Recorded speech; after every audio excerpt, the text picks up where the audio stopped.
चलिए प्रारंभ करते हैं आज। जिस समय में आप लोगों से हम कुछ पूछेंगे या नाम लेंगे, उस समय में आप ऑडियो वीडियो के साथ रहेंगे। वैसे आप ऑफ रख सकते हैं क्योंकि नेट कंज्यूम करने का भी है आपके पास समस्या। खैर चलिए, तो कल जो हम चर्चा किए थे, मेरे ऑडियो क्लियर है? कोई एक कंफर्म करेंगे पहले। जी सर। ठीक। जी चलिए, सर। कल हमने प्रारंभ किया था, यहाँ से प्रारंभ किया था, जो कि संगणकीय सूक्ष्मेक्षी का जो प्रारंभ हमने किया था वह ओरिएंटेशन से प्रारंभ किया था। और हमने कहा था जो कि 2 दिन जो है यह ओरिएंटेशन के रूप में चलेगा। ओरिएंटेशन में मूल रूप से यह जो कि पाठ्यक्रम क्या है और यहाँ पर आप क्या क्या सीखेंगे और क्यों सीखेंगे आदि आदि। तो हमने चर्चा किया था जो कि पाठ्यक्रम क्या है। पाठ्यक्रम कल आप लोगों को बताया गया था, जिसमें कि इसके अलग अलग 4 लेवल्स बताए गए थे जो कि ये रहेंगे। इसके बाद आगे प्रयोजन को लेकर के चले थे कि कोई भी कार्य हम करते हैं तो अनिवार्य रूप से हमें ध्यान रखना होता है जो कि क्यों हम कर रहे हैं, उससे क्या हमें सीखने को मिलेगा। ये करते हुए हम चले थे, तो उसमें हमने बताया था जो कि कंप्यूटर आज के युग में हर व्यक्ति का एक एसेंशियल कह सकते हैं, जो कि वे ऑफ नॉलेज हो गया है। जो कि आप कुछ सीखना चाहते हैं तो अनिवार्य रूप से, और जब आप सीखना चाहते हैं तो उसके लिए अलग अलग आपके जीवन में अलग अलग स्पेसिफिक फील्ड हैं, जिसको कि हमने यहाँ पर दिखाया था। जैसे मेडिसिन हो या इंजीनियरिंग हो या कम्युनिकेशन हो या बैंक हो या पर्सनल आपका कोई कार्य है या फिर बुक पब्लिशिंग है। बहुत सारे प्रकल्प हैं जहाँ पर आप कंप्यूटर को लेकर के अपना कार्य सरल सहज बना पाते हैं। उसमें मैंने विशेष रूप से एजुकेशन को लिया था, और एजुकेशन में कहाँ कहाँ उपयोग हो सकता है वो हमने बताने का प्रयास किया। उसका जो मुख्य हमारी विषय वस्तु है जो कि संस्कृत कंप्यूटर को लेकर के हम चर्चा कर रहे हैं, संस्कृत की, और मूल रूप से रिसर्च ओरिएंटेड है जो ग्लोबल पर्सपेक्टिव में है। तो ये हमने एक एक कीवर्ड की चर्चा की थी। उसके बाद संस्कृत को लेकर के हम इतने उत्सुक क्यों हैं, संस्कृत के को ही ध्यान में रख करके हम कंप्यूटर की बात क्यों कर रहे हैं, इसलिए हमने संस्कृत के संदर्भ में कुछ बातें प्रारंभ की थी। क्योंकि जब आप ये बात जानते रहेंगे तब आप संस्कृत में कंप्यूटर का प्रयोग कहाँ कहाँ हो सकता है, क्या क्या उपादेयता रहेगी, ये आप जान पाएंगे। ठीक है, तो इसलिए ये चीज हमने लिया था। इसमें हमने प्रारंभ किया था, तो क्योंकि जब आधुनिक संस्कृत की बात करते हैं, आधुनिक संस्कृत की बात हम कह रहे हैं जो भाषा विज्ञान या कंप्यूटेशनल संस्कृत आदि को लेकर के जो बात करते हैं, तो सर विलियम जोन्स को बहुत अधिक लोग प्रायोरिटी देते हैं, क्योंकि वहां से एक अलग शिफ्टिंग हुई थी संस्कृत को लेकर के।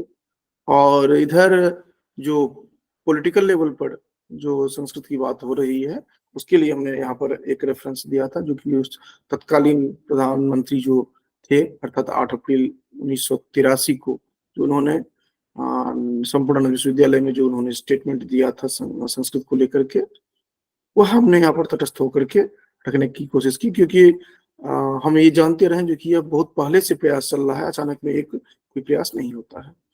उसके बाद हमने अलग अलग दृष्टियों से समझने की कोशिश की, जैसे मीनिंग यूटिलिटी को लेकर के, जो कि संस्कृत का पद का क्या अर्थ है, इसके क्या प्रयोग हैं, इनको लेकर के हमने चर्चा की। इसके इतिहास और भाषा भाषी की संख्या जो है उनको लेकर के हमने चर्चा की। उसके बाद क्यों इतना आकर्षण का क्षेत्र बना है, इसकी चर्चा की। यहाँ तक हमने कल चर्चा की थी। आज आगे देख रहे हैं हम लोग, क्योंकि एक मिनट आगे चलने से पहले हम देख लें जो कि कितने व्यक्ति यहाँ पर कौन कौन उपस्थित हैं, क्योंकि ये 2-4 दिन मॉनिटरिंग होने के बाद फिर इतने ही लोगों को प्रवेश के लिए रखा जाएगा। तो ये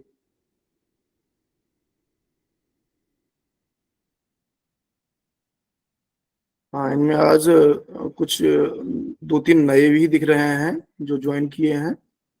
ध्यान ये रखेंगे जितने ही जो आप लोग आ रहे हैं वह निरंतर रहें, क्योंकि प्रत्येक दिन हम ये मॉनिटरिंग करते हैं जो कि जो व्यक्ति है एक व्यक्ति ही रहे, लेकिन वो निरंतर रहे, क्योंकि नहीं तो फिर उसको कुछ समझ में आएगा नहीं और मेरा यहाँ पर बोलना व्यर्थ जाएगा। तो ये चीज ध्यान रखेंगे, जो भी आ रहा है निरंतर आइए। और अभी समय यही रहेगा, समय में हम परिवर्तन अभी नहीं करने जा रहे हैं। और इनमें जो व्यक्ति बिल्कुल ही नहीं आ सकते हैं, कुछ विशेष उनका कारण है, तो वो हमें बताएंगे। कुछ लोगों का है हमारे पास लिस्ट, जो बिल्कुल उनके पास एक वैलिड कारण है, जो कि हम इस कारण से हम नहीं आ सकते हैं, तो उनके लिए अलग हम चिंतन करेंगे। ये चीज है, और उसकी संख्या भी अधिक है। जैसे समय को लेकर के मैं अभी कुछ नहीं करने जा रहा हूँ, जिनका समय को लेकर के कहा है, लेकिन उसमें भी ये है, जो मान लीजिए किसी का 6 बजे में कुछ विशेष कार्य है, तो उनको हम फिर देखते हैं जो क्या है, बाद में देखेंगे, अभी नहीं। लेकिन जितने लोग यहाँ पर हैं वो निरंतर रहे, क्योंकि यहाँ पर पूरी कक्षा निरंतर चलेगी। और अन्य जो हम समय अगर परिवर्तन किए तो फिर वो दिक्कतें आती है, हमने देखा है। ठीक है, और जो जुड़ते हैं अनिवार्य रूप से 6 बजे प्रारंभ होता है, 6 बजे ही जुड़े, विलंब से न जुड़े। चलिए, तो उससे आगे हम देख रहे थे, तो कह रहे हैं जो कि अंडरस्टैंडिंग इंडियन कल्चर, जब आप भारतीय संस्कृति को समझना चाहते हैं तो अनिवार्य रूप से आपको संस्कृत के टेक्स्ट आदि जो हैं इनको समझना पड़ेगा। क्योंकि देखिए, ये मैं क्यों कह रहा हूँ, मान लीजिए आप किसी दूसरे फील्ड के हैं, मैक्सिमम संस्कृत फील्ड के हैं यहाँ पर, लेकिन जो संस्कृत क्षेत्र के नहीं भी हैं, बाहर दूसरे क्षेत्र के भी हैं, उनको भी ये समझना पड़ेगा, क्योंकि आप जो भी कार्य कर रहे हैं वो जुडिशरी के क्षेत्र में करें, या साइंस को लेकर के करें, या आर्किटेक्ट को लेकर के करें, जो भी आप करेंगे आपको भारतीय संस्कृति को ध्यान में रखते हुए ही करना होगा। और भारतीय संस्कृति को समझने के लिए आपको संस्कृत के टेक्स्ट जो हैं उनको समझना जरूरी होगा। तो इस दृष्टि से जो पाश्चात्य विद्वान जो भारत के प्रति आकृष्ट हुए, वह संस्कृत को लेकर के इस दृष्टि से आकृष्ट हुए हैं। ये भी एक कारण है। इस तरह के बहुत सारे कारण मैंने अभी गिनाए हैं, जो आपको एक जगह उपलब्ध नहीं रहेगा, तो उसको समझने का प्रयास करिए, जिस फील्ड के भी हो। दूसरा आप देख रहे हैं जो कि अलग अलग जो रिलीजियन है, अलग अलग उसको हम धर्म के रूप में कहेंगे, जो कि अलग अलग जो आप धर्म देखते हैं भारतवर्ष में, वो बात अलग है, जो कि रिलीजियन और धर्म का ट्रांसिशन करके नहीं चल सकते हैं हम। धर्म धर्म है, रिलीजियन अलग है उसका। तो हम यहाँ पर धर्म की बात कर रहे हैं, लेकिन उसका ट्रांसलेशन यहाँ पर दिया गया है केवल।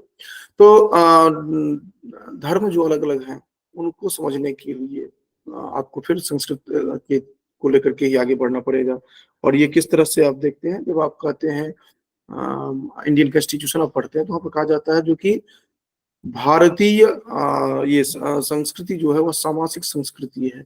आप अलग अलग क्षेत्र की संस्कृतियों को लीजिए, नॉर्थ से लेकर साउथ, ईस्ट से वेस्ट, आप देखेंगे बिल्कुल अंतर है, लेकिन कुछ एसेंस इस तरह का है, कुछ मूलभूत तत्व तो ऐसे हैं जो कि सभी के समान है। तो ये बात समझने के लिए भी आपको संस्कृत ग्रंथों को देखना होता है, और यही अट्रैक्शन का कारण है, आकर्षण का केंद्र बिंदु रहा है। इसी तरह अगर आप समझना चाहते हैं, इतिहास को समझना चाहते हैं, भारत के इतिहास को, या फॉरेन ट्रेड को, या फॉरेन पॉलिसी आदि आदि, जो अगर समझना चाहते हैं, तो अनिवार्य रूप से आपको भारतीय जो मूलभूत ग्रंथ जो है संस्कृत के, उनको अब समझना होगा। आप राजतरंगिणी देखें, या फिर पुराणों को देखें। कुछ पुराण है जो अलग अलग क्षेत्र के, जैसे आंध्र प्रदेश से संदर्भित कुछ जो पुराण है वो आंध्र प्रदेश के इतिहास को बताते हैं, या अलग अलग जो राज्य हैं, अलग अलग जो क्षेत्र हैं, उनके इतिहास को बताते हैं। इसी तरह फॉरेन पॉलिसी, फॉरेन ट्रेड के बारे में, इंडियन पीनल कोड के संदर्भ में, अलग अलग जो क्षेत्र हैं उन सब के संदर्भ में बताते हैं। तो आपको ये चीज जानने के लिए जरूरी होता है। इसी तरह आप देखते हैं जो कि इकोसिस्टम, अब एक नया आया है जो कि ट्रेंड, जो कि वैदिक इकोलॉजी जो है उसको फोकस किया जा रहा है, उसको ज्यादा ध्यान दिया जा रहा है। अब उसको लेकर के अगर कुछ काम करना चाहते हैं तो भी आपको कंप्यूटेशनल जो है एस्पेक्ट उसको देखना होगा। तो लेकिन पहले तो आप जानेंगे मूल रूप से। तो हम जो बता रहे हैं वो क्या है कि क्यों इतना पाश्चात्य विद्वान जो है क्यों इतना अट्रैक्ट हुए, इतना उनका आकर्षण क्यों है। और आप क्या कर सकते हैं। क्योंकि जैसे वो आकर्षण उनका हुआ और वो अपना अध्ययन करते हैं और शोध करते हैं, फिर अपने प्रोफेशन में उसको ऐड करते हैं, यही काम आप भी कर सकते हैं। अगर आप किसी भी फील्ड के हैं, आप उन पर्टिकुलर जो भी आपका क्षेत्र रहा है, आप जुडिशियरी से संदर्भित हैं या जो भी फील्ड रहा है, वहाँ जाइए आप, वहाँ जा करके देखिए उससे संदर्भित कौन से टेक्स्ट होंगे, उन टेक्स्ट को समझिए, उन ग्रंथों को समझने के बाद फिर आप अगर कंप्यूटर का आपका ज्ञान है, तो आप बेहतर कार्य कर पाएंगे, उसमें शोध कर पाएंगे, उसमें उसके संदर्भित टूल्स डेवलप कर पाएंगे, बहुत सारी बातें हो सकती है इस तरह। इसी तरह है जो कि कंप्यूटर फ्रेंडली ग्रामर और लैंग्वेज की बात जो करते हैं, तो इस पर तो बहुत सारी बातें हुई है, इस पर अधिक बातें नहीं हम बात करेंगे। उसके बाद फिर आप देखते हैं जो कि सिविलाइज्ड सोसाइटी की बात अगर करेंगे, क्योंकि जब भी भारतीय संस्कृति की बात करते हैं, भारतीय परिप्रेक्ष्य में बात करते हैं, तो एक हम सिविलाइज्ड सोसाइटी की बात करते हैं, जो कि इस तरह का समाज हो जहाँ पर एक बालक जो हो उसमें विनयशीलता हो, एक स्त्री के प्रति आदर हो, अर्थात अलग अलग तरह से जो कि हर दृष्टि से वह बेहतर हो, यह माना जाता है। और उसके लिए भी आपको फिर जाना पड़ेगा, जो कि भारतीय जो टेक्स्ट रहे हैं, मूलभूत ग्रंथ रहे हैं, उनको आप समझना पड़ेगा। उसके बाद सबसे महत्वपूर्ण जो होता है पीस ऑफ माइंड, आपका सारे ये मानसिक जो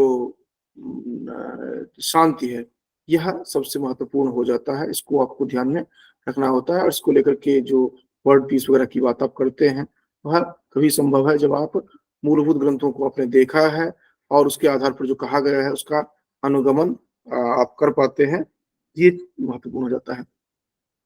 उसके बाद जो अगला बिंदु आता है एरिया ऑफ अट्रैक्शन की, उसमें एक आता है अर्थ गौरव को लेकर के, जो कि अलग अलग यहाँ पर देखेंगे, जो कि जितने भी शब्द हैं, जितने शब्दों का हम प्रयोग करते हैं, उन शब्दों का अलग अलग अर्थ होता है।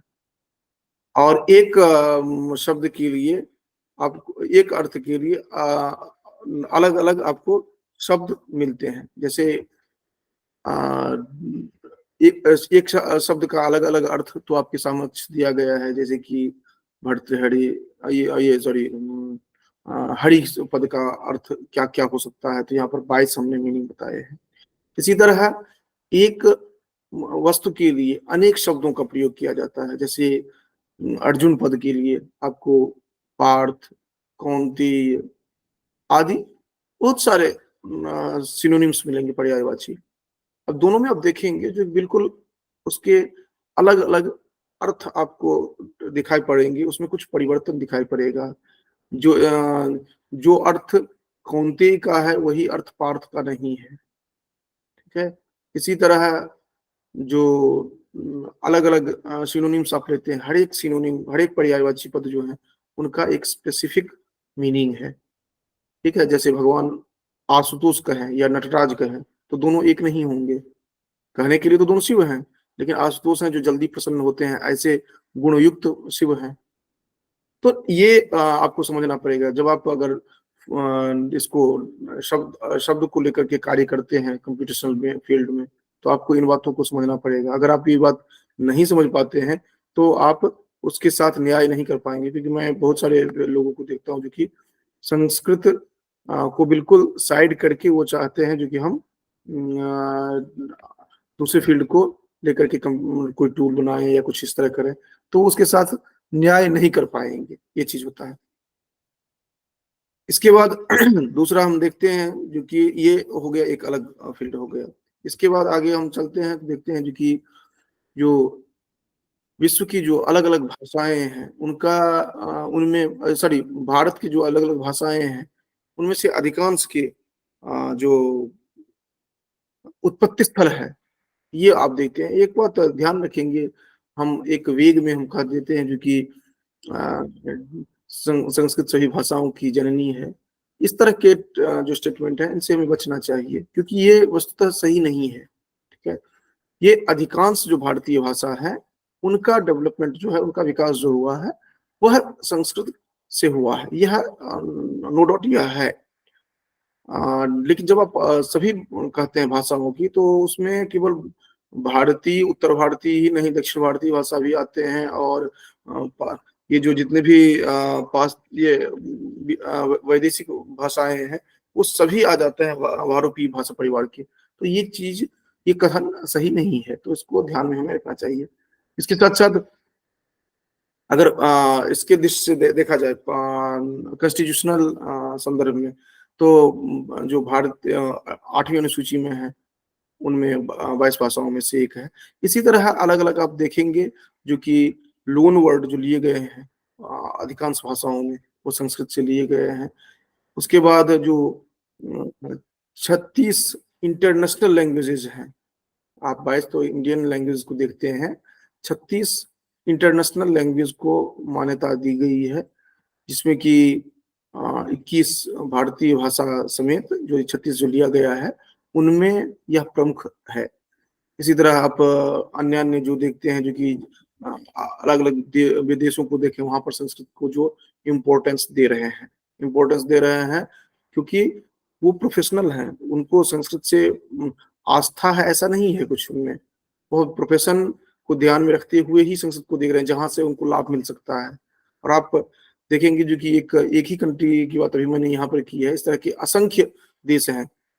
जैसे अगर जर्मनी की बात की जाए तो जर्मनी अलग अलग इंस्टीट्यूशंस जो हैं वह भिन्न भिन्न यूनिवर्सिटीज में संस्कृत, डायरेक्ट संस्कृत डिपार्टमेंट नहीं, कहीं पर इंडिकेट स्टडीज है, कहीं पर अन्य धर्म से संदर्भित है, लेकिन अलग अलग यूनिवर्सिटीज में उन्होंने स्थान दिया है। इस तरह आप देखते हैं जो कि लिंग्विस्टिक फील्ड में देखें तो संस्कृत का अलग स्थान है। और एक बहुत अच्छा उदाहरण दिया जाता है जर्मनी का एयरलाइंस है, जर्मनी एयरलाइंस लुफ्थहांसा, अगर आप देखें तो उसका दोनों ही शब्द आपको संस्कृत में मिलेगा। ये मैं सिर्फ इसलिए कह रहा हूं जो कि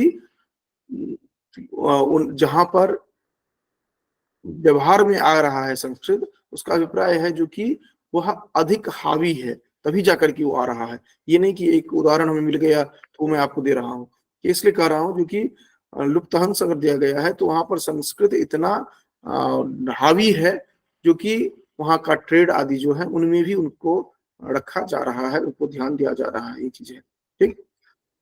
यहाँ तक हम एक अलग क्षेत्र में थे, अब हम आगे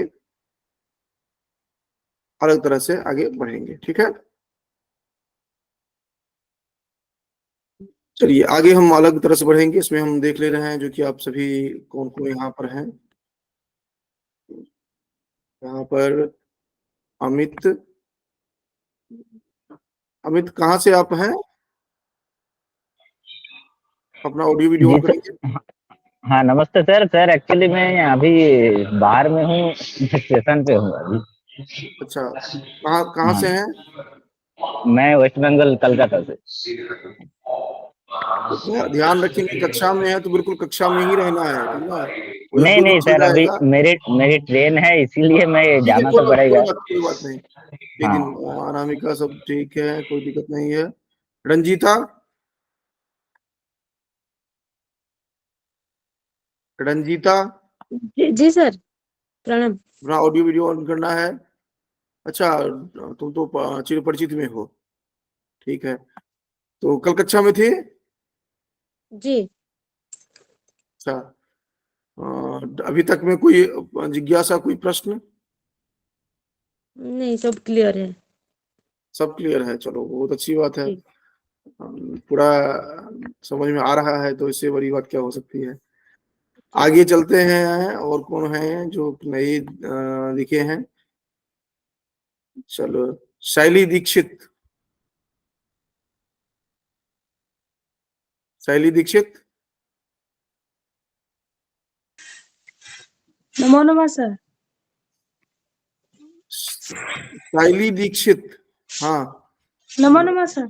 हाँ हाँ, कल संवाद हुआ था तुम्हारे साथ ना। जी ठीक ठीक ठीक, कल हो गया था।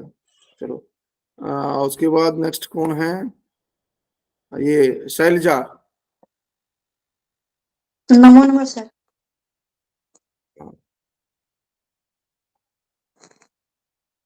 कल नहीं थी ना? जी नहीं सर, कल मैं कनेक्ट नहीं हो पाई थी। अच्छा ठीक है। और हाँ, आज तो टाइम से जुड़ गई थी, ठीक है।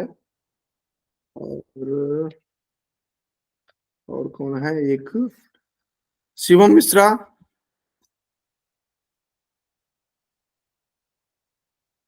शिवम मिश्रा, ये यहाँ पर कक्षा में रहेंगे, ये केवल व्याख्यान कक्ष नहीं है जो बस आप सुन करके चल दिए। यहाँ पर निरंतर कक्षा में रहिए अगर रहना है, नहीं तो कोई जरूरत नहीं है। एक भी स्टूडेंट है, कक्षा यथावत चलती रहेगी, गंगा प्रवाह बाधित नहीं होती है कभी, ठीक है। दीनदयाल शुक्ल, दीनदयाल शुक्ल, जी सर। ऑडियो वीडियो ऑन करेंगे।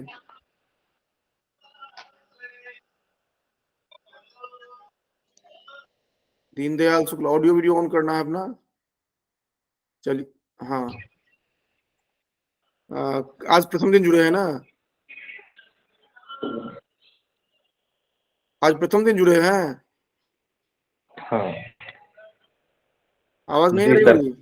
यात्रा में था, पा रहा था। कहाँ से जुड़े हैं?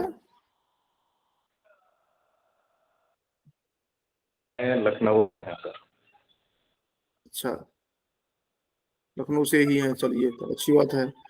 ये राधा कृष्ण संस्कृत पाठशाला, ये कौन है? जी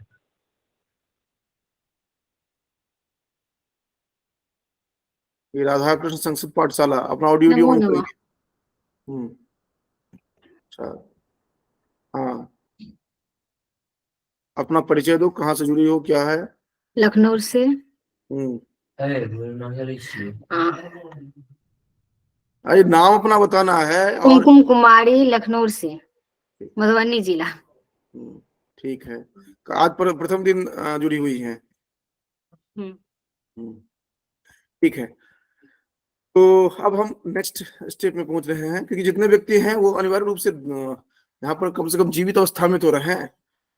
तो एक केवल शिवम नहीं, एक कौन थी जो नहीं यहाँ पर थी, शैली, शैली ध्यान रखना है, और दीनदयाल शुक्ल। फिर दोबारा परमिशन नहीं मिलेगा यहाँ पर जुड़ने के लिए, क्योंकि ये यहाँ पर थोड़ा स्ट्रिक्टनेस रहेगा इन सब बातों का। जो पढ़ रहे हैं तो ठीक से पढ़े, नहीं तो ना पढ़े। चलिए आगे चलते हैं हम। देखिए, जब आप संस्कृत और कंप्यूटर को लेकर के बात करते हैं तो तीन फेज हो जाता है। एक तो हो जाता है जो कि अ, सबसे महत्वपूर्ण पक्ष जो होता है कंप्यूटेशनल संस्कृत को लेकर के बात करते हैं, वह हो जाता है पाणिनियन पर्सपेक्टिव। पाणिनियन पर्सपेक्टिव में क्या हो जाता है कि वस्तुतः पाणिनि हो या अन्य कोई भी विद्वान हो, भारतवर्ष की एक विडंबना रही है जो कि कोई भी तब तक प्रसिद्ध नहीं होता है जब तक कि कोई बाहरी व्यक्ति उसके बारे में कुछ बोलता नहीं है। जब तक मेरे बारे में कोई एक विदेशी विद्वान नहीं बोलता है जो कि हाँ विपिन छाया बहुत अच्छा काम कर रहे हैं, बहुत अच्छी तरह कक्षा ले रहे हैं, तब तक भारत में हमारी कोई पूछ नहीं होती है। एक एक बहुत अच्छी बात रही है, और ये आज से नहीं रही है। हमारे जो संत परंपरा रही है, ऋषि परंपरा रही है, वहां भी यही देखा गया है। वो अपने जगह पर उनको कभी भी प्रसिद्धि नहीं मिली है। आप उठा करके देख लीजिए, एक परंपरा ये रही है। तो कहा जाता है, एक हम लोगों के भाषा में, मैथिली में एक कथन है जो कि बारीक पटुआतीत, अर्थात नजदीक में जो आपको जो उपलब्ध हो जाता है सहजता से, उसका महत्व नहीं होता है। वही चीज हमारे पूरे संस्कृति में कहीं ना कहीं दिखाई पड़ता है। अब ये यहाँ पर आचार्य पाणिनि जो हैं, इन्होंने संस्कृत भाषा के व्याकरण को इस तरह से एक सुव्यवस्थित और व्यतिक्रम राहित्य रूप में प्रस्तुत किया, जो सामान्यतया अन्य कहीं भी नहीं मिला आज तक। और यही कारण है कि यह एक प्रसिद्ध ये बन गई, जो कि कंप्यूटर के को जानना है तो पाणिनियन पर्सपेक्टिव जो है, पाणिनि ग्रामर जो है, पाणिनि व्याकरण जो है, उसको, उसके स्ट्रक्चर को, उसके संरचना को जानना जरूरी हो जाता है, क्योंकि वो सबसे बेहतर तरीके से कंप्यूटर के लिए उपादेय हो सकता है, बेहतर तरीके से उसका उपयोग किया जा सकता है।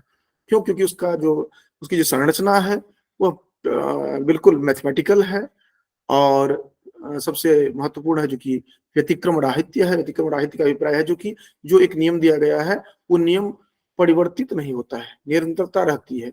उसके साथ साथ और भी बताए गए हैं जो कि उसके अपवाद सूत्र आदि आदि, तो वो भी फिक्स है, ऐसा नहीं कि वो बार बार चेंज होते रहेंगे इस तरह। लेकिन होता क्या है, जैसे मैंने अभी बताया था, विलियम जोन्स जो है, अब से जो कक्षा हो रही है उसको थोड़ा ठीक से सुनेंगे समझेंगे, क्योंकि अभी तक तो धीरे धीरे हम प्लेटफॉर्म की ओर बढ़ रहे थे, अब आगे बेहतर तरीके से हम देखने जा रहे हैं। तो इसलिए अभी तक जो आए गए अच्छी बात है, अब जो है वो ठीक से देखें, तब जाकर के आप कल से जो पढ़ना शुरू करेंगे वो आप समझ पाएंगे, जान पाएंगे। तो क्या होता है कि जब विलियम जोन्स की बात मैंने जो की थी वहां पर क्या होता है कि एक विद्वान, विदेशी विद्वान आते हैं। विदेशी विद्वान आकर के यहाँ पर न्यायाधीश के रूप में कार्य करते हैं भारतवर्ष में, और उसमें कोलकाता जो है वो हमारी राजधानी हुआ करती थी। वहां पर आकर के उनको न्यायाधीश के रूप में कार्य करते वक्त उनको जरूरत होती है, क्योंकि अगर आप कहीं पर आदेश सुना रहे हैं तो अनिवार्य रूप से आपको वहाँ की संस्कृति को, उनके वहाँ के जो ग्रंथ हैं उनको समझना जरूरी हो जाता है, क्योंकि तभी आप उनकी भाषा में उनको समझा सकते हैं, उनको कन्विंस कर सकते हैं, या उन पर समुचित न्याय व्यवस्था कर सकते हैं, या अन्य जो भी होगा।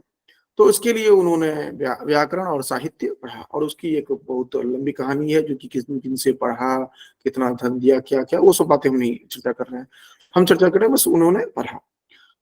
पढ़ने के बाद उनकी एक शिष्य परंपरा बनी, जो आगे चल करके आप देखते हैं जो कि अलग अलग, तो मूल रूप से जो वहां पर शुरू हुई तो वैदिक अध्ययन शुरू हुआ पाश्चात्य में, और उसका मुख्य उद्देश्य वही था जो कि भाषिक संरचना को समझना, और जो ये भाषा विज्ञान है उनको ध्यान में रखते हुए अध्ययन करना। उनका ये नहीं था कि वो वैदिक अध्ययन इसलिए कर रहे थे जो कि उनको वेद से आस्था थी और वेद को बहुत मानते थे, ये सब बातें उनका नहीं था। उनका था अपना प्रोफेशन था, उसको ध्यान में रख करके उन्होंने किया। तो अध्ययन किया, फिर एक परंपरा बनी, और वो परंपरा आगे चलती रही। इसमें बहुत सारे विद्वान हैं, आप जितने देखते हैं, ग्रासमान नियम पढ़ते हैं, ग्रिम नियम पढ़ते हैं, ये सब जितने भी आप पढ़ते हैं वो उसी से परंपरा में आते हैं। और ये सभी जो वैदिक अध्ययन किए हैं तो आप पर उपकार करने के लिए नहीं किए हैं, ये अपने स्वार्थ के लिए किए थे। ठीक है, तो इन बातों को हमें भी समझना चाहिए। जब हम वैदेशिक विद्वानों का गुणगान करने शुरू करते हैं तो हम भूल जाते हैं इन बातों को, ये सब ध्यान में रखना है हमें। इसके बाद वस्तुतः हमें भारतीय विद्वान जो है उनको ध्यान में रख करके बात करनी चाहिए। विदेशी विद्वान को जो आप कोट करते हैं या करते हैं, वो उनकी एक, ठीक है, उनका योगदान रहा है, नो डाउट, लेकिन उनका एक स्पेसिफिक उनका मोटो रहा है, उनका गोल रहा है, क्योंकि हम क्यों पढ़ रहे हैं ये चीज। ठीक है, जैसे आप लोगों में से कोई पढ़ रहे होंगे जो कि रिसर्च के लिए, कोई ज्ञान के लिए, कोई चलिए कोई बात नहीं, क्या क्या पढ़ाते हैं देखते हैं, या कुछ कंटेंट मिलेगा, बहुत तरह के आपके भी अलग अलग उद्देश्य होंगे।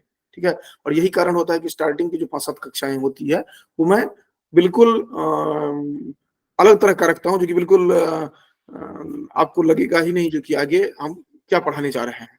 ठीक है, तो जिनको भागना होगा पहले भाग जाएंगे, ये चीज रहेगा, ताकि लास्ट में मिनिमम व्यक्ति जुड़े। तो फिर जब होते होते एक समय आता है जो नॉर्म चॉम्स्की आते हैं, और ये चॉम्स्की पाणिनियन पर्सपेक्टिव, और तो पाणिनियन पर्सपेक्टिव जो हम कर रहे हैं, तो पाणिनि की जो सोच थी, ये समझिए आप, उन्होंने जिस तरह से संस्कृत व्याकरण को देखा, ये हुआ पाणिनियन पर्सपेक्टिव। क्योंकि पाणिनि के जो अष्टाध्यायी है उसकी जो संरचना रही है उसको ध्यान में रख करके उन्होंने कुछ नियम बनाए, नॉर्म चॉम्स्की ने, और उन्होंने कहा जो कि भाषा विज्ञान के लिए यह जो संरचना है वह बहुत ही बेहतर है, इसको अनुगमन किया जा सकता है। बस क्या था, ये अब एक विदेशी विद्वान ने बोल दिया जो कि पाणिनि का जो ग्रंथ है वो बहुत ही महत्वपूर्ण है। अब सब पाणिनि के पीछे पड़ गए, जो कि पाणिनि, आचार्य पाणिनि जो है उनका इतना बड़ा योगदान रहा है। योगदान उनका पहले भी था, लेकिन जब उन्होंने कह दिया उसके बाद से, वही नहीं, उसके साथ साथ बहुत सारे और भी विद्वान बोले, लेकिन मुख्य रूप से नॉर्म चॉम्स्की थे। और उसके बाद भारतीय विद्वान, उनको तो एक मिल गया जो कि हाँ उन्होंने कहा है तो पाणिनि रियली अच्छे होंगे, शुरू हो गई। तो ये पाणिनियन पर्सपेक्टिव की बात जो होती है ये यहाँ से मुख्य रूप से होती है। वैदिक जो स्टडी की बात होती है वह पिछले जितने विद्वान थे उनको लेकर के, लेकिन पाणिनि को लेकर के मूल रूप से इन्होंने किया। उसके बहुत सारे विद्वान हुए जो कि आप फ्रांस में देखेंगे, जो कि जेरार्ड ह्यूट हैं, जिनका संस्कृत हेरिटेज करके साइट है, वेबसाइट बहुत अच्छा है, उन्होंने व्याकरण पर काम किया है। इस तरह के बहुत सारे विद्वान हुए जिन्होंने काम किया। अब जब इधर इन लोगों ने बोला तो काम स्वाभाविक रूप से शुरू होना था इधर। तो आप देखते हैं जो कि यहाँ पर भी भारतवर्ष में भी इतिहास एक रहा है जो कि नीड महसूस होने, ये जरूरत महसूस होने लगी जो कि कंप्यूटर को लेकर के कुछ संस्कृत भाषा और कंप्यूटर के पारस्परिक संबंध को लेकर कुछ कार्य हो सकता है। और आप मैं दिखाऊंगा जो कि 83 में आपने, अभी मैंने प्रधानमंत्री के वक्तव्य को मैंने दिखाया था, 84 का एक मिलता है जो कि मीडिया कवरेज हुआ था जिसमें कि जेएनयू में ये दिया गया था जो कि इसको लेकर के कुछ काम होगा, अर्थात मैं 84 की बात कर रहा हूँ। और वो आगे बढ़ा और 94 में आकर के आप देखते हैं जो कि कुछ कार्य प्रारंभ हुआ। 84 में संकल्पना होती है, 94 में आकर के काम प्रारंभ होता है। और भारत सरकार, जहां तक मुझे ध्यान आ रहा है 2004 या 14 ऐसे कुछ है, अभी मैं मिस कर रहा हूँ, वहां पर आकर के भारत सरकार ने एक प्रोजेक्ट निकाला और प्रोजेक्ट के तहत भिन्न भिन्न जो इंस्टीट्यूशंस हैं, संस्थाएं हैं, जिसमें कि राष्ट्रीय संस्कृत संस्थान हो, तिरुपति या जगत गुरु रामानंदाचार्य हैं या जेएनयू है, इस तरह के कुछ संस्थाओं को उन्होंने कुछ कार्य सौंपा उस प्रोजेक्ट के तहत, जो कि ये कार्य ये देखेंगे हैदराबाद सेंट्रल यूनिवर्सिटी का रहा है। इस तरह के कुछ इंस्टीट्यूशंस रहे हैं, वो भी हम लोग देखेंगे जब पढ़ते समय में देखेंगे। तो ये हुआ और उसके बाद कार्य शुरू हुआ और बहुत सारे कार्य हुए, जेएनयू हो या हैदराबाद में देखें या फिर आईआईटी कानपुर देखें या सीडैक पुणे देखें, इस ऐसे स्थलों पर संस्कृत और कंप्यूटर को लेकर के असंख्य कार्य हुए और निरंतर कार्य चलते ही रहे हैं। अब वही आगे बढ़ा तो डीयू में हुआ या फिर अब हम लोग यहाँ पर चाह रहे हैं जो कुछ कार्य हो। तो ये जहां कहीं भी देख रहे हैं वो उसका सूत्रपात आप उधर से धीरे धीरे देखते हैं जो कि प्रारंभ होता है। ठीक है, तो अभी तक केवल भाषा को लेकर के चल रहा था। अब उसके बाद ये हुआ जो कि भाषा की बात जो हम कर रहे हैं ये तो बहुत सारे अन्य संदर्भों में भी प्रयोग हो सकते हैं इस तरह का। जैसे आप मोबाइल यूज करते हैं, आप टाइप नहीं करना चाहते हैं, आप केवल डिक्टेट करते जाते हैं, वह बोलता चला जाता, ये लिखता चला जाता है। या आप देखते हैं जो कि जाते हैं, शीशा लगा हुआ है आपके सेंसर से, वह जाकर के खुल जाता है। या आप गूगल में बोलते हैं जो कि ये अमुक व्यक्ति को फोन लगाइए, वह फोन लगाना शुरू करता है। या और भी आप देखिए जो कि ये यहाँ तक तो केवल हिंदी और संस्कृत को लेकर के बात हो रही थी, समस्त भारतीय भाषाओं में कार्य प्रारंभ हुआ। जैसे आईआईटी बॉम्बे में एक स्पोकन ट्यूटोरियल करके प्रोजेक्ट अभी भी चल रहा है, कन्नन सर उसको हेड करते रहे हैं। तो वह मंत्रालय का जो प्रोजेक्ट है उसका एक बहुत अच्छा ये था जो कि जो भी आप कंप्यूटर में यूज कर रहे हैं, जैसे मोजिला फायरफॉक्स यूज कर रहे हैं या एडोब रीडर यूज करते हैं, अर्थात जितने भी आप ओपन सॉफ्टवेयर जितने भी हैं, वो कितना अच्छा होगा अगर वह आपकी भाषा में, आप मैथिली में हैं, मैथिली जानते हैं तो मैथिली में वह काम करे। आप अगर ये कन्नड़ भाषी है तो कन्नड़ में काम करे, तो ये कितना अच्छा होगा। और उसके लिए उन्होंने वहां पर प्रोजेक्ट जो है वह काम करना प्रारंभ किया, क्योंकि जैसे आप यहाँ पर क्रोम खोल रहे हैं तो क्रोम सब इंस्ट्रक्शन इंग्लिश में है, लेकिन वहां पर क्रोम का इंस्ट्रक्शन आपको मैथिली में भी मिल जाएगा, क्रोम का इंस्ट्रक्शन आपको इसमें अलग अलग भारतीय भाषा जो है उनमें मिल जाएगा। तो इस तरह के कार्य प्रारंभ हुए। इतना ही नहीं, आप देखेंगे जो कि एनआईटी कुरुक्षेत्र जैसे जगहों पर साइंस के टेक्स्ट जो आप पढ़ते हैं सामान्य रूप से अंग्रेजी में मिलता है, वह भारतीय भाषा में हो, विशेष रूप से अभी हिंदी के लिए प्रयास किया जा रहा है, हिंदी में हो। उसके बाद फिर राजभाषा जो है वो भी सक्रिय हुए, जो कि जो भी कार्यालय में काम होता है वह द्विभाषीय हो अनिवार्य रूप से, क्योंकि अगर आपकी भाषा में आपको बताया जाए तो आप बेहतर तरीके से समझ रहे हैं। आज हम हिंदी में यहाँ पर व्याख्यान दे रहे हैं तो सभी बात आप सहजता से समझ रहे हैं। वही अगर हम अंग्रेजी में बताना शुरू करते या संस्कृत में बताना शुरू करते तो आप उसकी अपेक्षा कम समझते, क्योंकि जितनी आपकी क्षमता है उसी अनुसार समझते। ठीक है, तो इससे कोई भाषा बेहतर है या खराब है इसकी बात नहीं मैं कर रहा हूँ, मैं ये कर रहा हूँ जो कि जनमानस तक पहुंचने के लिए जनमानस की भाषा को लेकर के ही चलना होता है। जैसे कि आपने देखा जो कि भगवान बुद्ध जो है वो अपनी भाषा में बौद्ध धर्म को बताते हैं, तो अर्थात दर्शन को बताते हैं, वो धर्म दर्शन को, तो वह सर्वग्राही होता है। इसी तरह आप देखते हैं जो कि रामायण, वाल्मीकि रामायण एक पक्ष रहा, और दूसरा देखते हैं जो कि अवधि में गोस्वामी तुलसीदास जी ने लिखा, तो वह अधिक से अधिक लोगों तक पहुंच पाया। तो ये जनमानस की बात आई। तो हमने इसमें देखा क्या, 3 अलग अलग फेज देख रहे हैं, प्री पार्नियन, पार्नियन, और उसके बाद जो पोस्ट पार्नियन की बात आप करेंगे वो होगा। तो पार्नियन का तो हमने बता दिया, उससे पूर्व जो था अलग अलग व्याकरण संप्रदाय थे, उन सबको लेकर के अष्टाध्यायी की संरचना की गई, और अष्टाध्यायी इस तरह का रहा जो कि कंप्यूटर के लिए उसका स्ट्रक्चर जो है वह अत्यंत ही उपादेय रहा। अत्यंत उपादेय किस दृष्टि से रहा कि व्यतिक्रम राहित्य, व्यतिक्रम राहित्य मतलब ये होता है कि जो एक बार कहा गया वह अगले क्षण परिवर्तन नहीं हो जाएगा, वह वही फिक्स रहेगा, और अगर उसके विपरीत या उसके संदर्भ में कुछ और ऐड करना है तो उसके लिए अलग सूत्र होंगे, इस तरह करके। और सूत्र भी देना बहुत आसान है, क्योंकि आप जानते हैं अष्टाध्यायी की संरचना 8 अध्यायों में है, इसलिए अष्टाध्यायी कहा जा रहा है। 8 अध्याय है। अब वो 8 अध्याय जो है उनमें अलग अलग 4 सेपरेट सेक्शन बनाए गए हैं, 1/4 1/4 1/4 करके। तो 1/4 को कहा जाता है संस्कृत में पाद। तो प्रथम पाद, द्वितीय पाद, तृतीय पाद, इस तरह करके चतुर्थ पाद, ये 4 पाद हो गए। तो टोटल 32 हो गए, क्या पाद हो गए।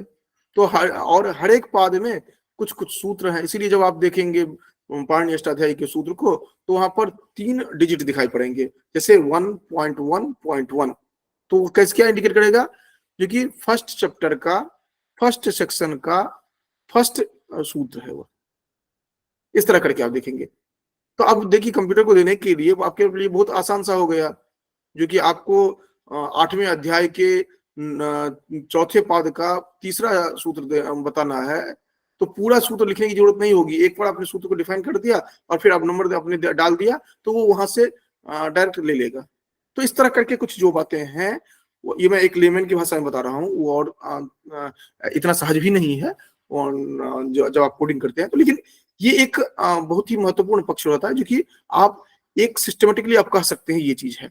ठीक है, आप उसको उदाहरण इस तरह से समझ सकते हैं, जैसे आप किचन में सामान रखते हैं, आप होते हैं, आप बहुत आसानी से ढूंढ लेते हैं, लेकिन कोई दूसरा व्यक्ति जाता है तो हल्दी नमक ढूंढता ही रह जाएगा दिन भर, उसको नहीं मिल पाता है।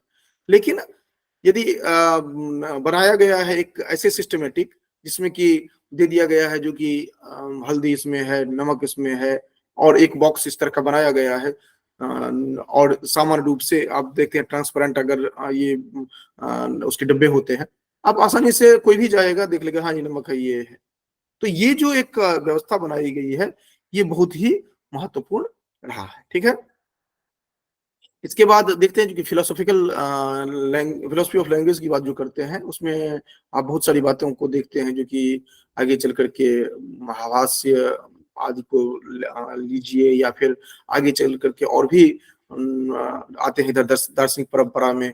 तो नव्य न्याय जो है वह भी कंप्यूटर के लिए उपादेय होता है, उसमें भी वही है जो कि उसमें विशेष्य और विशेषण की बात होती है, और इतना परफेक्ट उसका कॉम्बिनेशन बनता है जिस कारण से वह जिस वस्तु को बताना है वही क्लियर कट बताता है। तो ये एक रहा जो कि संस्कृत कंप्यूटर लेकर की जो बातें हुई थी। तो उसके बाद आगे आप चलते हैं तो रेफरेंसिंग टूल्स को लेकर के, क्योंकि आप कोई पीएचडी करेंगे, कोई ढूंढेंगे जो कि हम क्या क्या कार्य कर सकते हैं, इन्हीं बातों को लेकर के चलेंगे। तो इसमें आप देखेंगे जो अलग-अलग रेफरेंसिंग टूल्स हैं, जैसे हमने एक अलग-अलग जगह का बता रहे हैं ताकि आप खुद भी जाकर के वहाँ पर देख सकें। ये मैंने लिया है जेएनयू में जो उपलब्ध हैं कंप्यूटेशनल टूल्स, उनको आप देख सकते हैं। ये लिंक दिया गया है, डायरेक्ट जाकर देख सकते हैं, फ्री ऑफ कॉस्ट है, कोई दिक्कत नहीं है वहाँ पर। जहाँ पर आप लेक्सिकल रिसोर्सेज आप देखेंगे तो ऑनलाइन मल्टीलिंगुअल अमर कोश, बहुभाषी अमर कोश देख सकते हैं, महाभारत अनुक्रमणी देख सकते हैं, भागवत गीता ई बुक और उसका सर्च जो है यह देख सकेंगे, अर्थात सर्च इंजन के रूप में भी आपको मिल जाएगा। आयुर्वेद अनुक्रमणी है, पांडुलिपि जितने भी वहाँ पर दिए गए हैं, सभी पांडुलिपि नहीं है लेकिन जितने पांडुलिपि दिए गए हैं उनका सर्च इंजन आपको दिखेगा। इसी तरह बृहदारण्यक उपनिषद जो है उनमें जो अलग अलग कॉन्सेप्ट हैं उनको लेकर के बनाया गया है अनुक्रमणी। इसी तरह वेदांत के जो मेन फोकस्ड जो कॉन्सेप्ट्स हैं उनको लेकर के बनाया गया है। इसी तरह कॉर्पोरेट मतलब जो डाटाबेस है उससे रिलेटेड कुछ बनाए बनाए गए हैं। इसी तरह और भी बहुत सारे यहाँ पर हैं, मैं यहाँ पर एक एक करके नहीं बता रहा हूँ, ये इतने बनाए गए हैं। उसके बाद दूसरा हमने लिया है सीफिल्ट, आईआईटी बॉम्बे का जो है उसको हमने यहाँ पर लिया है। वर्डनेट, वर्डनेट क्या है, वहाँ पर WordNet Hindi WordNet, Sanskrit WordNet और ऑनलाइन तत्सम एनालाइजिंग सिस्टम फॉर हिंदी, ये आप 3 देखेंगे। तो हिंदी वर्डनेट जो है प्रिंसटन यूनिवर्सिटी का जैसा बनाया गया है सर्च इंजन, वो उसी तरह का यहाँ पर हिंदी को लेकर के बनाया गया है। इसमें आप जब जाएंगे गूगल पर सर्च करिएगा हिंदी वर्डनेट, तो वहां पर दिखा देगा। हिंदी वर्डनेट में जाइए आप और आप कोई भी टर्म दीजिए, जैसे यहाँ पर मान लीजिए किसी का नाम है अनुज, अब अनुज उसमें टाइप करिए तो आपको विभिन्न भारतीय भाषाओं में जो अनुज के जितने सिनोनिम्स हैं वो दिखाए जाएंगे। इसी तरह मीनिंग जितने भी हैं वो दिखाए जाएंगे। उसके बाद ऑन्टोलॉजी उसके दिखाए जाएंगे। वो आप देखेंगे जो कि विस्तार पूर्वक एक ही शब्द को बताया जा रहा है, क्या किन अर्थों में उसका एग्जाम्पल्स बताए जाएंगे। बहुत ही अच्छा है, बहुत इंटरेस्टिंग है, कभी जाकर के जरूर देखिएगा।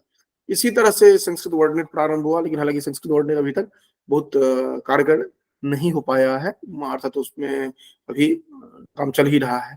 ऑनलाइन तत्सम एनालाइजिंग सिस्टम फॉर हिंदी, ये तो हम अपने पीएचडी के दौरान हमने बनाया था, हालांकि उसको वहाँ पर ट्रायल वाला जो दिया गया था उसके बाद वह अपडेट नहीं किया गया है। और हमारे भारतवर्ष की जो शोध परंपरा है उसका एक बहुत ही अलग स्थिति रहती है, क्योंकि शोध को उतना महत्व कहीं भी जहाँ तक मुझे अपना अनुभव हुआ है, ये वैसे नहीं कहा जा सकता है, किसी पर आक्षेप नहीं किया जा सकता है, लेकिन जो परंपरा रही है शोध को जितना महत्व मिलना चाहिए उतना महत्व नहीं मिलता है। और यही कारण है जो कि अगर भारतवर्ष इतना संसाधन होने के बावजूद, इतना कुछ होने के बावजूद, इतना प्रतिभा होने के बावजूद भारतवर्ष में जो शोध कार्य जो है वह उसकी गति मंथर रहती है, उसका कारण यही है। क्योंकि यहाँ पर हमने जो दिया था, प्रस्तुत किया था, उसके बाद से उसको अपडेट करने का कोई प्रावधान वहां पर नहीं दिया गया। और अपडेट करने का प्रावधान नहीं दिया गया, उसके कारण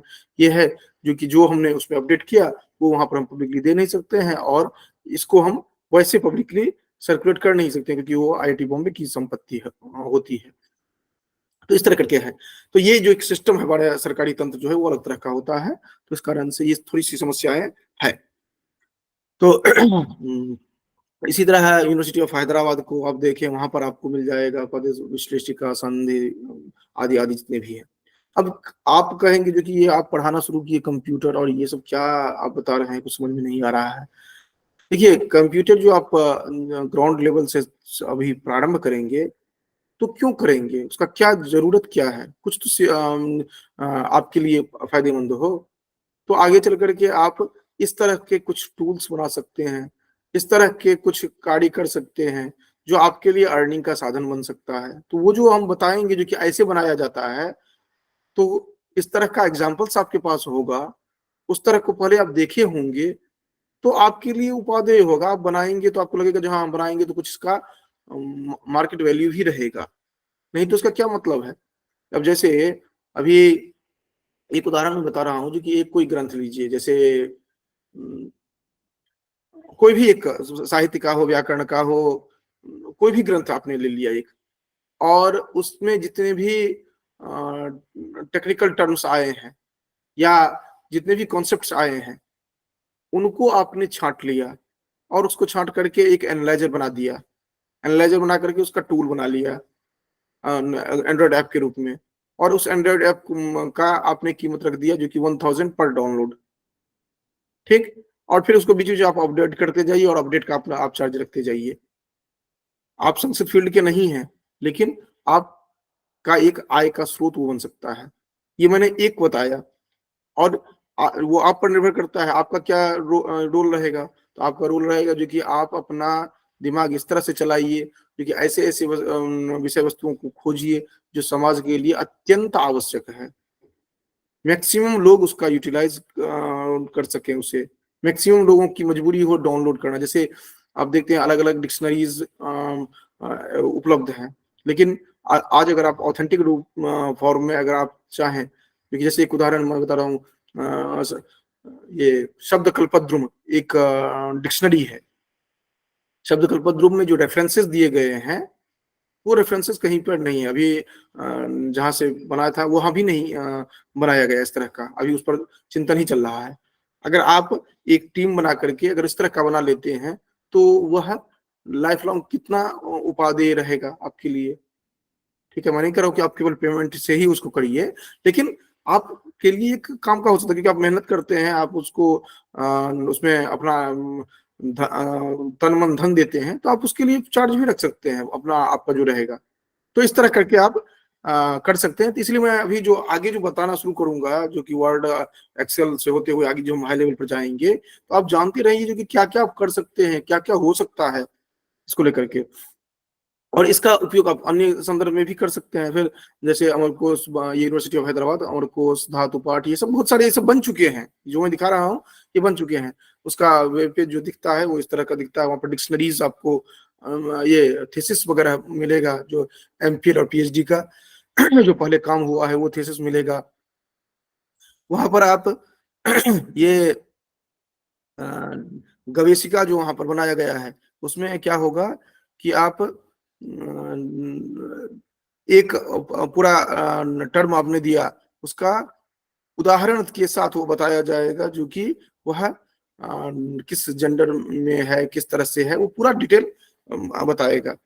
इसी तरह संस्कृत डॉक्यूमेंट्स हैं, यहाँ पर असंख्य ग्रंथ आपको मिलेंगे।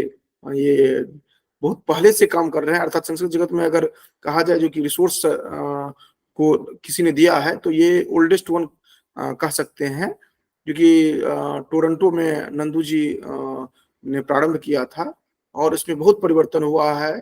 पहले सर्च करना कठिन होता था, अब वो मिल जाता है। इसको और भी मॉडिफाई किया जा सकता है, लेकिन इसमें मैक्सिमम टेक्स्ट आपको मिल जाएंगे।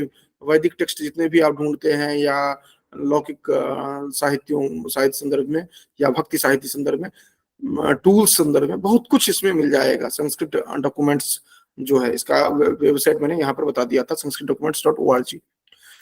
तो इस तरह का ये रहेगा। उसके बाद एनहांसिंग टूल्स जो है, ये आप एमफिल और पीएचडी का वही यूनिवर्सिटी ऑफ हैदराबाद का हमने दिखाया था। ये रिसर्च जर्नल के संदर्भ में जाह्नवी जो फर्स्ट ई जर्नल जो हमने 2010 में प्रारंभ किया था, उसका है ये। तो यहाँ पर रिसर्च पेपर्स लगभग 800 से ऊपर रिसर्च पेपर्स आपको फ्री ऑफ कॉस्ट एक्सेसिबल है आपके लिए। टीचिंग मेथड के लिए आप बहुत सारे टीचिंग मेथड देखते हैं। ये हम 2008 में हमने जो प्रारंभ किया था, ये 3 जून 2008 से निरंतर ये काम कर रहा है। और इस पर आपको जैसे यूजीसी खास करके है संस्कृत को लेकर के, इसमें आपको लगभग जितना भी आपका टॉपिक है वो सभी पर वीडियोस मिल जाएंगे। इसमें जितने भी टॉपिक्स यूजीसी 25-73 के हैं, उसमें 73 के हो सकता है कुछ छूटे, लेकिन 25 के मैक्सिमम, यूजीसी फर्स्ट पेपर के मैक्सिमम क्या 100% ये टोटल आपको मिल जाएंगे इसमें, जितने भी दिया गया है। तो इस तरह करके ये सब मैं बता रहा हूँ कि ये तो अभी बना हुआ है।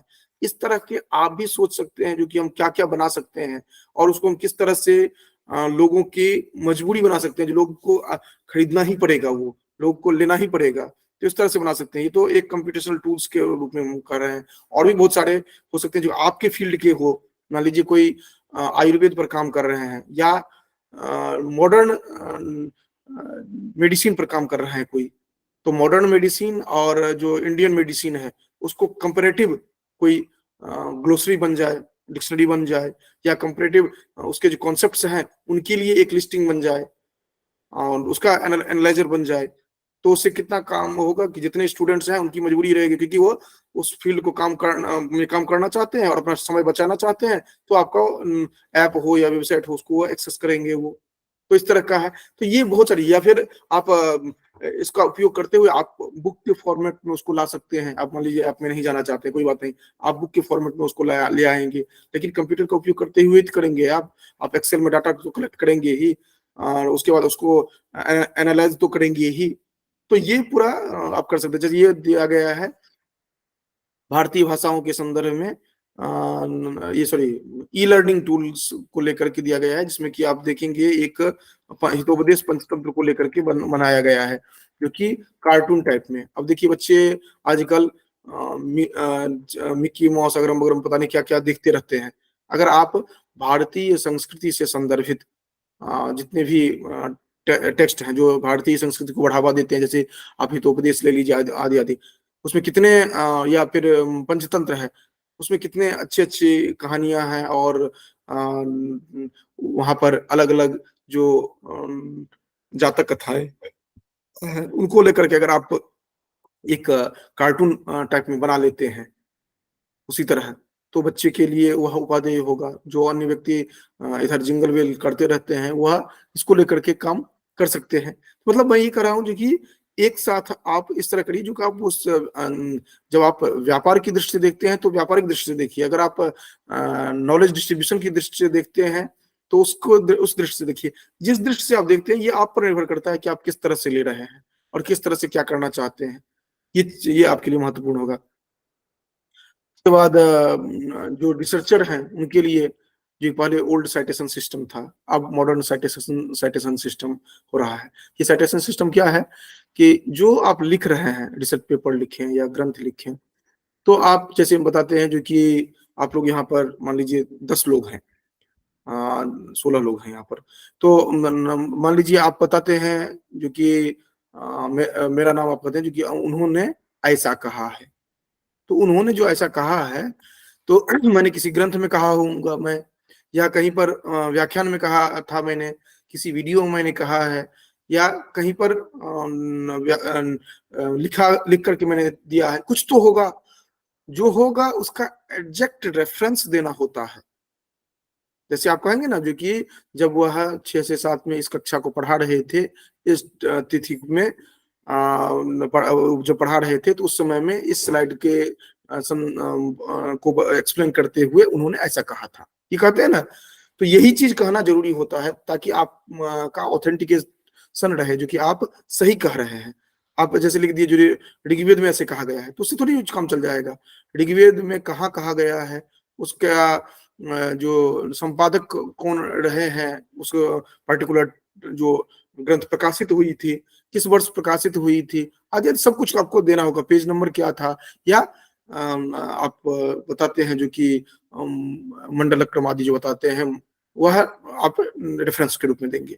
तो ये हर दृष्टि से है, जहां कहीं भी आप दे रहे हैं उसमें आपको देना होगा, जो कि हमने ये किया था। तो पहले क्या था, पहले साइटेशन सिस्टम होता था जो कि एक साइटेशन कार्ड होता था, उसमें आप लिखते थे जो कि ग्रंथ का नाम ये, प्रकाशन यहाँ से, संपादक ये हुए हैं, प्रकाशक ये हुए हैं, इस पेज पर ये चीज है, ये आप देते थे। लेकिन अब क्या है कि अब वर्ड में आप एक बार फीड कर दीजिए, वो जितनी बार आप चाहेंगे वो, और जिस तरह से आप चाहेंगे साइटेशन वो दे देगा ऑटोमेटिकली, आपको कुछ करना ही नहीं है। इससे पूर्व तक था जो कि आप हाथ से टाइप करके देते थे, अब हाथ से टाइप करके भी देने की जरूरत नहीं। एक बार आपने बुक अपलोड किया तो ऑटोमेटिकली बुक से वो एक्सट्रैक्ट कर लेता है। तो ये सब हम सीखेंगे, तो इससे क्या होगा कि ये आपके लिए और भी सहज हो जाएगा। ठीक है, तो यहाँ पर हम लोग इसको एक एक करके देखेंगे। जब जल्दबाजी में करते हैं तो बस ये स्लाइड आपको बता दिया, जो ऐसे करेंगे उतने में खत्म हो जाता है। लेकिन यहाँ पर कक्षा में हम क्या करेंगे, हम ओल्ड साइटेशन सिस्टम को दिखाएंगे आपको कैसा था, अब मॉडर्न साइटेशन सिस्टम किस तरह का हुआ है। और ये हर चीज में काम करना पड़ेगा। मान लीजिए आप किसी दूसरे ही फील्ड में हैं, उस फील्ड में आप काम कर रहे हैं, मान लीजिए आप लॉ के स्टूडेंट हैं, तो लॉ के स्टूडेंट हैं, आप बताएंगे जो कि भारतीय जो टेक्स्ट हैं उनमें ये चीज कहा गया है। जैसे मैंने एक उदाहरण बार बार मैं देता हूँ, जो एफआईआर टर्म को आप जो मॉडर्न सिस्टम में आप बताते हैं, जो कि इंडियन पिनल कोड की टर्मिनोलॉजी में जो एफआईआर बताएंगे आप, तो ये भारतीय संदर्भ में अगर देखा जाए तो याज्ञवल्क्य स्मृति आदि ग्रंथ जो है वहां पर बताए गए हैं, वहां पर व्यवहार रूप में बताए गए हैं, जो कि एफआईआर इक्वल टू व्यवहार है वहां पर। और जो आप आज यहाँ पर एफआईआर को देख रहे हैं, सेम कॉन्सेप्ट वहीं पर है। तो प्राचीन हुआ वहीं से तो आगे बढ़े हैं आप। तो इस तरह करके अगर आप सिमिलर कॉन्सेप्ट लेकर के अगर आप एक बना लेते हैं, सर्च इंजन बनाए या बुक आप लिखते हैं या कुछ भी आप करते हैं, तो उसके लिए आपको बताना पड़ेगा ना, हाँ याज्ञवल्क्य स्मृति के इस अध्याय में, इस पाद में ये चीज कहा गया है, इस श्लोक में ये कहा गया है, तो साइटेशन देना पड़ेगा ना। भले आप लॉ फील्ड के हैं, लेकिन देना तो पड़ेगा आपको, तो वो तो सीखना पड़ेगा आपको। तो इस दृष्टि से ये उपाधि, और कंप्यूटर उसमें आपको मदद करेगा। अगर आप ऐसे मैनुअली लिखेंगे तो कठिनाई होगी, और कंप्यूटर से लिखेंगे तो एक बार आपने कर लिया, जितने बार रिसर्च पेपर लिखेंगे, लिखेंगे, उसमें आपके लिए वह सहज रहेगा। तो आज हम यहीं पर इसको ये करते हैं। मैं सोच रहा था आज खत्म कर दूंगा, कल हमें लग रहा है कि कल तक थोड़ा बहुत चर्चा करते हुए हम कल आ जाएंगे अपने उसमें। हमें लग रहा है कि आधा घंटा कल चलेगा ओरिएंटेशन वाला जो बचा हुआ है, और आधा घंटा जो रहेगा वह हम प्रारंभ कर लेंगे, जो कि हम क्या किस वो ये जो यूनिट 1 हमारा जो था, जो हमने कल बताया था, उस यूनिट 1 का पहला जो आपका टॉपिक है उससे हम प्रारंभ करेंगे। तो आज की कक्षा यहीं तक है। आप लोगों को कोई प्रश्न है, कोई जिज्ञासा है तो आप पूछ सकते हैं, सिर्फ 4 मिनट में, क्योंकि 7 बज चुके हैं। 7:05 तक मैक्सिमम अभी आज रखेंगे, लेकिन कल से ध्यान रखेंगे 7 बजे में ही हम फिनिश करेंगे, उससे ज्यादा नहीं हम आगे बढ़ेंगे। ठीक है, कक्षा एकदम बिल्कुल टाइम से समाप्त होनी है। ठीक, ये चीज सभी ध्यान में रखेंगे। तो किसी को कोई प्रश्न, कोई जिज्ञासा, कुछ समस्या? और सभी केवल 6 बजे कहा गया है, तो 6 बजे ही आप लोग जुड़ेंगे तो बेहतर रहेगा। ठीक है, और जो विलंब से आज जुड़े हैं, स्ट्रिक्टली कल से विलंब से नहीं जुड़ेंगे, ये ध्यान रखेंगे, क्योंकि सभी आइडेंटिफाइड है यहाँ पर कौन कौन कब जुड़ रहे हैं, क्या हो रहा है। ठीक है, जैसे आकाश सयाल, कौन है आकाश सयाल? ऑडियो वीडियो ऑन करेंगे अपना।